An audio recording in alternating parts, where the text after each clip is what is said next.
Was in hospital, went to hospital with pneumonia, and that they did x-rays and that to see what my lungs were like, and they discovered the tumour. And so then they said I had to go for a PET scan, and so they said they'd have to operate. Well, Geraldine is my mum, and yeah, this time last year she was opened up to have a lung tumour removed.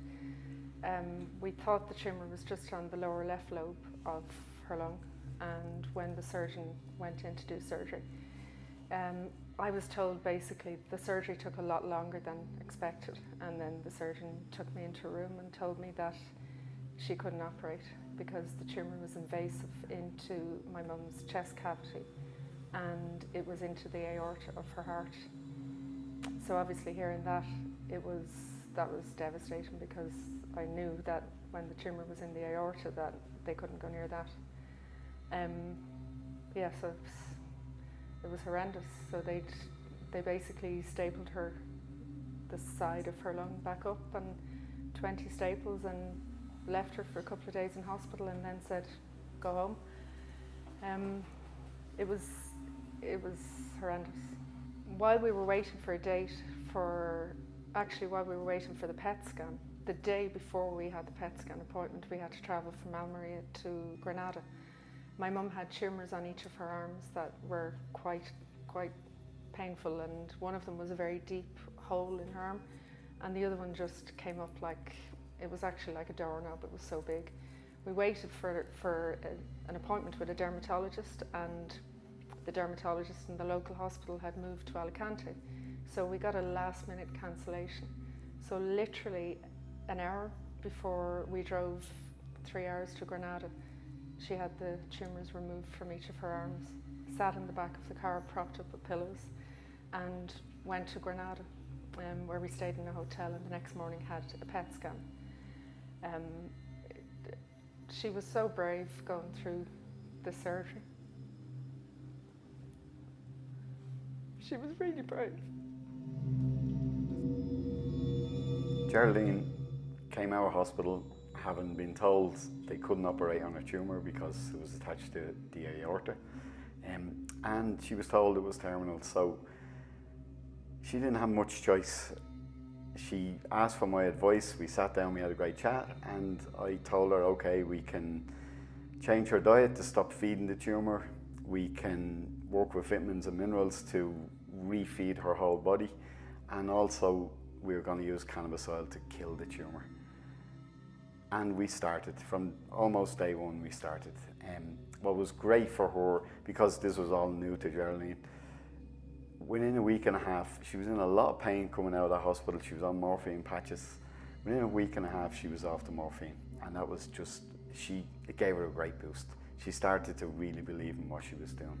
She had a very unfortunate incident in her life where her husband passed away, and it knocked her a little bit, but we took her back in. She stayed with us for a few weeks, and again, that support was vital for her.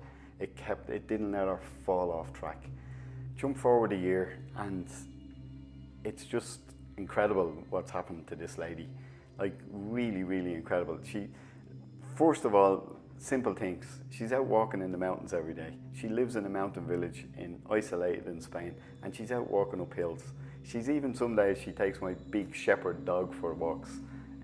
She couldn't have even, we had to keep him away from her in case he knocked her over before. She is just fantastic. And the news we got with the second scan, the tumour was 12.5 centimetres last year. This year it's gone down to 7.3. But the most important thing, and this is the real good stuff, it has detached from the aorta. So she's no longer in that danger zone that it was terminal. We got really excited. It was brilliant news. To see the smile on her face when the doctor told her that news was just amazing. To see the smile on his face was even more amazing. And to see the support he gave her. He absolutely told her, keep going, keep doing what you're doing. There's no need for us to do further scans at the moment because I didn't expect this, he said. He said he fully expected it to have grown. as she moves forward now, it's very important that she keeps going with this regime. One of the biggest mistakes I see when people work with natural medicine, they get better or they get a result. Like, it would be easy to look at this now as, oh well, it's retracting and I'm out of the danger zone, and she slacks off what she should be doing. What's vitally important for Geraldine now to move forward, and there's no reason why she can't just keep going the way she's going. She just has to stick with what she's doing. It's getting her there, and it will get her there. And I envisage this lady at 71 years of age, all possibilities are there for her.